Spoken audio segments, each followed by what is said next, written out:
everyone, this is Doxy Mom and welcome back to my channel. If you haven't done so already, I'd greatly appreciate if you hit that little red subscribe button. You can ring the bell for notifications, and if you like this video, just give it a thumbs up. Well, Miss Cindy and I, we're here to bring you the news in 15 minutes or less, so let's get started.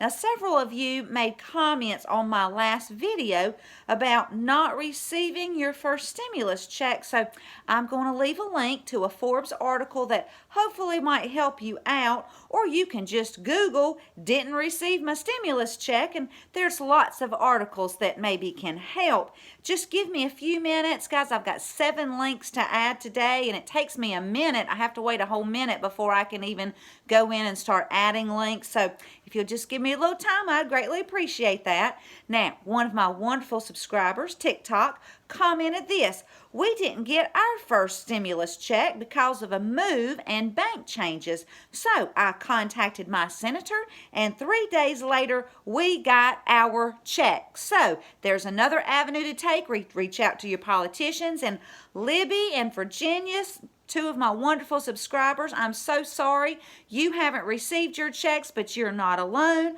because apparently over 30 million eligible Americans have not received their checks yet. So I am praying for y'all that they will come very soon.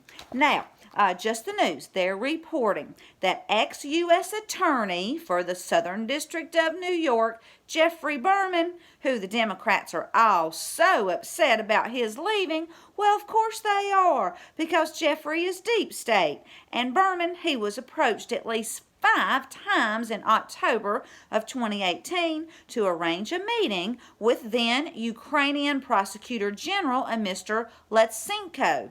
He was a white hat. Now, Letsenko, he wanted to share with U.S. federal prosecutors evidence that raised concerns about the Bidens, along with the alleged wrongdoings in the Paul Manafort corruption case. Now, the allegations included that Joe Biden had exercised influence to protect Burisma holdings after his son Hunter and his son's business partner Devin Archer had joined the Ukrainian gas company's board of directors, and substantial sums of money were paid to them. Jeffrey Berman would not meet with Letsenko, and we all know why, because Berman, he didn't want any dirt on Biden's. He was allegedly covering for them. Now, just the news claims that on Saturday, Berman agreed to leave his job, so we now have one less swamp creature, and I'll leave a link. 17 also posted about Jeffrey Berman. Post 4500 sends you to a YouTube video where 2 Ukrainian men give a press conference about new details in the case against Burisma and records of conversations testifying to international corruption. They make public documents revealing new details concerning a bribe made by the representatives of the former Minister of Ecology, Mr. Zlovchevsky, and his gas company, Burisma, as well as the Biden family. They disclosed Joe Biden's phone call with ex-President Poroshenko, and they're testifying to facts of international corruption and treason at the highest state level. Now, guys, this is a long video. They mention George Kent. Remember him from the impeachment hearings. They mention Hunter Biden and Devin Archer, and none other than George Soros. They also talk about the 2016 election meddling for Hillary and against President Trump, and I'll leave a link. Now, the Blaze, they're reporting how the left wants to erase our history. The Theodore Roosevelt statue in New York City is just the latest in a series of historic monuments that have been torn down, vandalized, or otherwise removed. Now, some of the statues are of Ulysses S. Grant, Francis Scott Key, Christopher Columbus, and even our first president, George Washington. They also want all of the Jesus statues taken down. Now, I am sure you figured out why. And here's a little hint. It's not about race, but we'll talk more about that in a minute. Anyway, the Blaze makes two excellent points.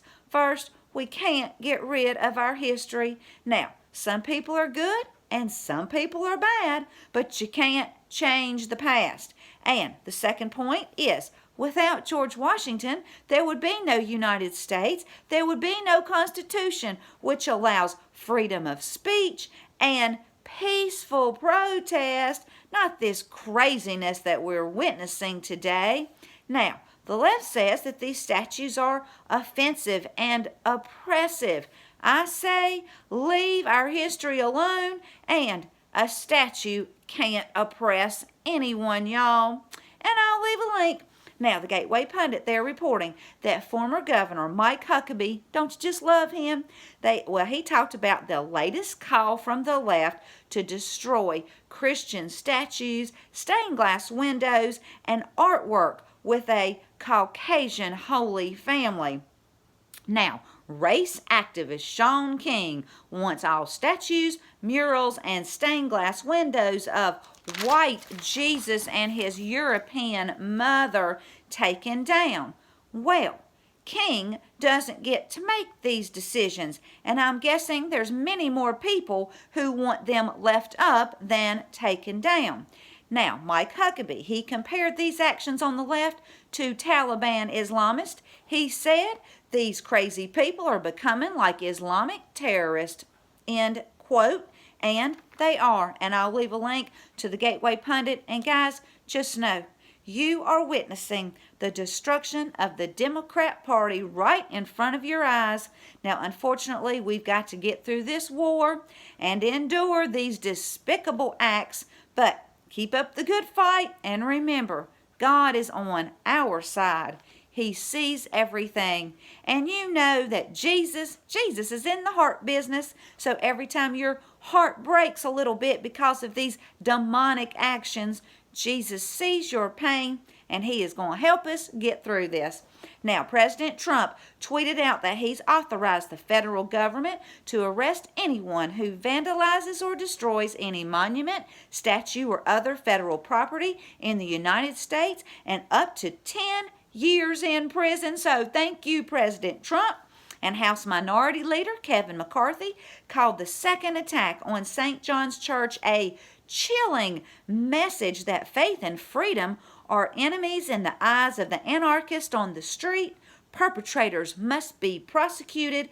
These senseless attacks must be stopped, end quote. And yes, they must. And like 17 says, the silent war continues. Now, Charlie Kirk, he tweeted this out. Just like Jussie Smollett's story, the Bubba Wallace Noose story was another media hoax. When will we learn that we can't trust the MSM in times like these? Well, Charlie, we can't ever trust them until we get the bad ones out and into a prison cell.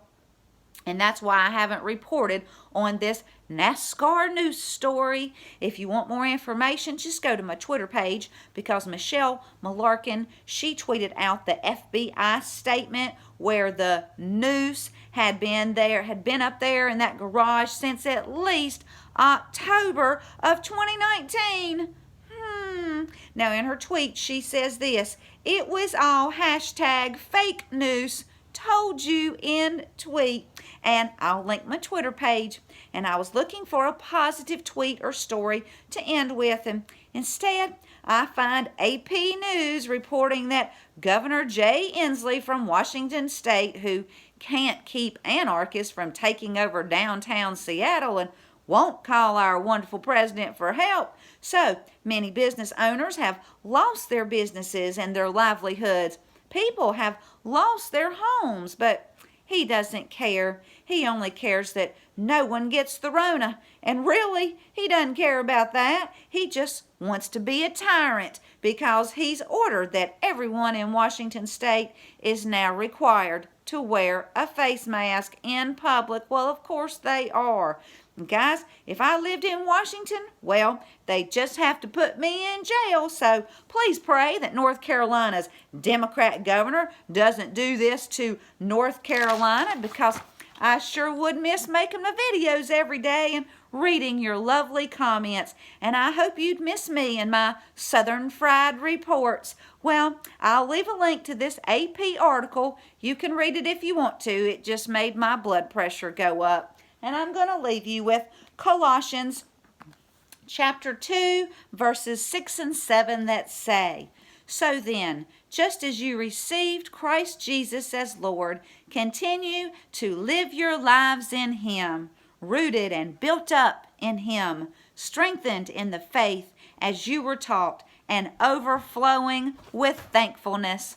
Well, if you like this video, please give it a thumbs up. Thank you so much for tuning in, and until next time, this is Doxy Mom, and God bless you all.